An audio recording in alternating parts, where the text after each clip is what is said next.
Short exercise 7-8, purchase journal. So remember, the only types of transactions that go in the purchase journal are purchases on account, so accounts payable.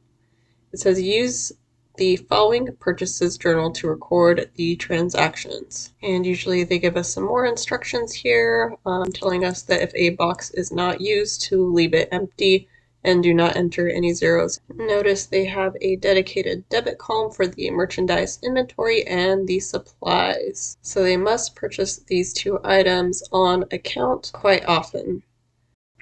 So we're going to open up our transactions here, and I like to use this one to block off the other rows as we go. So we're going to set this here so I don't enter them in the wrong place.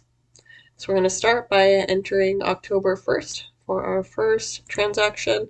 So we purchased merchandise inventory on account with credit terms of 110 net 30 from Mills Company for 2100. So our vendor account credited is Mills Company. Terms are that 110 net 30. And then our accounts payable, we're going to owe 2100.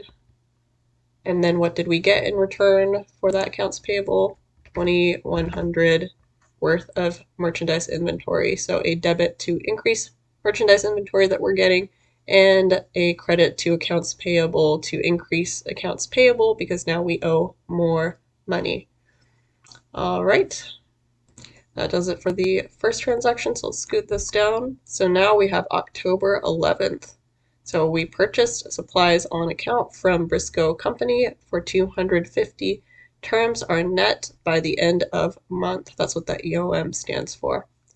All right, so we know our date is the 11th. We purchased supplies from Briscoe Company, so that's our vendor.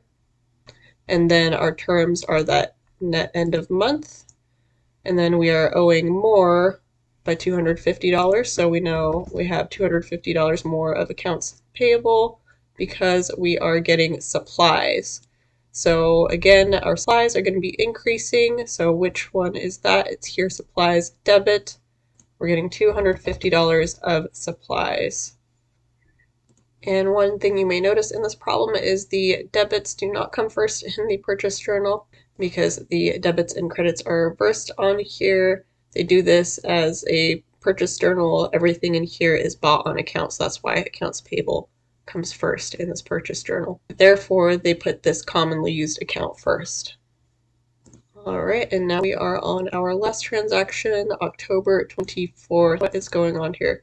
We purchased furniture on account with credit terms 210 net 60 from Spivey Company 1700. So our vendor is that Spivey Company. Our terms are that 210 net 60. And then what did we get? We purchased furniture on account. So we know this is going to go on account just like every other transaction in here.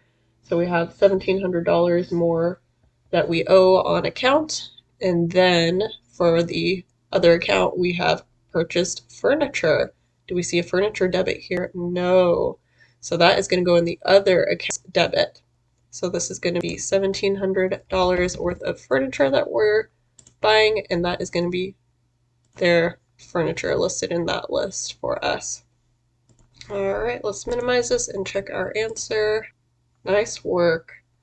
There you go. So in the next exercise, we'll post from the purchase journal to the AP subledger and to the ledger.